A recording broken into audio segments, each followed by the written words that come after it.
Résolution de l'exercice 38.2, la matrice C. Déterminer le rang de cette matrice 4, 4. Discuter les solutions en fonction de M, donc pivot de Gauss.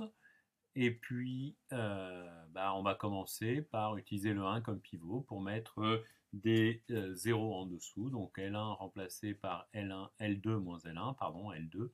L3 remplacé par L3 moins L1. Et puis L4 remplacé par L4 moins M fois L1.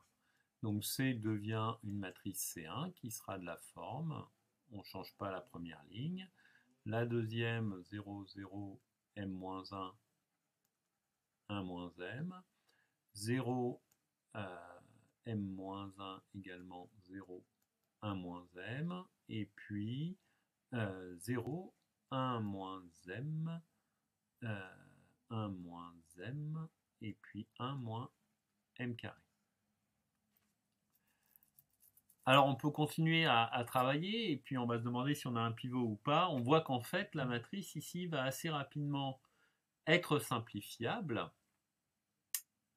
suivant la valeur de M et savoir notamment si M est égal à 1 ou pas. Donc on va tout de suite étudier à part le cas M égale 1 pour s'en débarrasser. Alors dans ces cas-là, C c'est la matrice avec que des 1 partout. Alors, si je la regarde en tant que matrice de vecteur colonne, j'ai 4 fois le même vecteur colonne, U, U1, U1, U1. Donc l'espace vectoriel engendré par ces 4 vecteurs, c'est vect de tout ceci est égal à vect de U1. Espace qui est de dimension 1, puisque le vecteur est non nul. Donc le rang va être égal à 1, quand je le regarde en tant que rang de vecteur. Autre façon de faire, ceci est équivalent. Alors attention, ce symbole-là est voulant dire plutôt semblable, on va dire équivalent. Je fais comme si je faisais mon pivot et j'obtiens évidemment que des zéros partout ailleurs. Et donc si je reprends la méthode du pivot, je trace ici et j'ai donc bien une matrice de rang 1.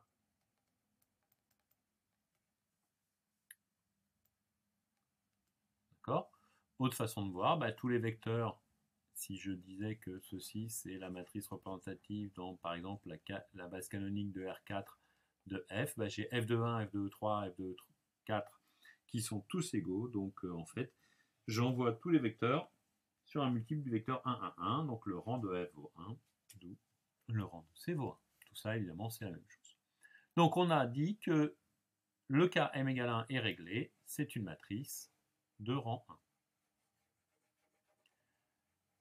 Ce qui nous permet de nous concentrer sur le cas où M est différent de 1. Et là, on voit qu'il y a des opérations qui vont être très faciles à faire, qui commutent.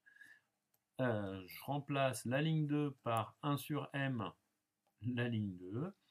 La ligne 3 par 1 sur M-1, la ligne 3. Enfin, je multiplie par. Et puis, la ligne 4, je vais faire la même chose. Ce sera fait 1 sur M-1, la ligne 4. Donc C devient une matrice C2 qui est 1, 1, 1, 1, M, 0, 0, 1, 1, 0, 1, 0, 1,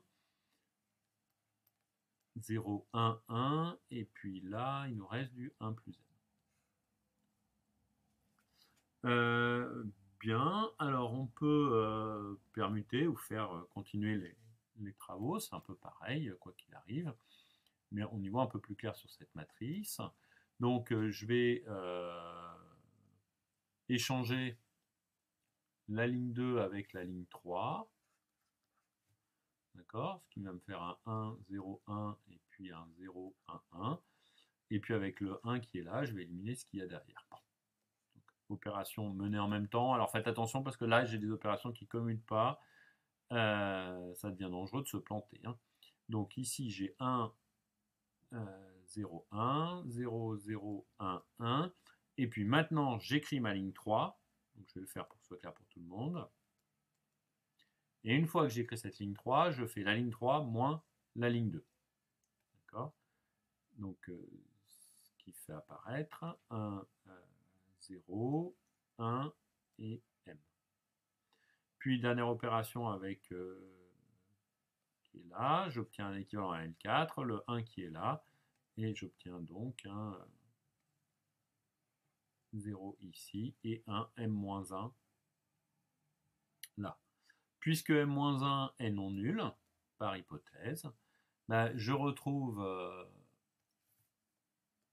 mes limites comme d'habitude, c'est-à-dire que j'ai une matrice singulaire supérieure.